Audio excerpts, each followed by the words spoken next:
In a previous video, I talked about using a 30-to-1 ratio. I think that's absolutely correct to use that. In my prior video, I said I was going to go up to 41. Well, I've since changed my mind. I've talked to Avery from Avery Flies. Go to his channel if you haven't checked it out.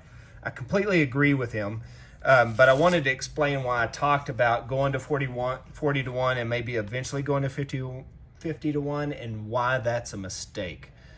So after talking to Avery through the comments section on my previous video, he recommended staying with 30 to 1 or going to 35 to 1, being as lean as you would want to go, mainly because it's going to reduce the life of that engine. And most of the people on the RC forums are 30 to 1, 35 to 1 at most, or being as lean as 35 to 1. And that we would want to stick to those recommendations. That's also, if you go into the DLE170 manual, that's what they recommend. But I want to explain why I was even talking about going to a leaner mixture. So here's the manual that came with this. And again, I want to say that I completely agree with Avery. High quality synthetic lubrication, which I'm doing, and oil at 50 to 1. Now this is the manual from the AliExpress AirJet. So what Avery was saying is, don't go off of any paramotor forum.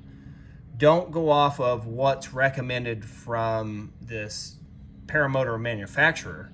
Go off of what's the DLE170 manual says, which I completely agree with, and don't go beyond that.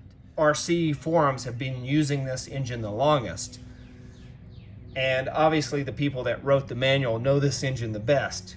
Let's stick to 30 to 1. So that's what I'm going to stick to.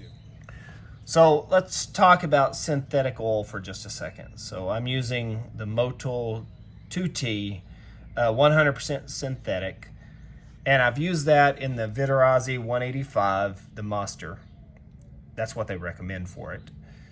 And I've used it in the Atom 80, again, Vitarazi Atom 80. And I've also used it on the Top 80 with a lot of success. And that's what those manufacturers recommend. They're one of the most popular brand of engines. So that's what I'm using here. And we'll see.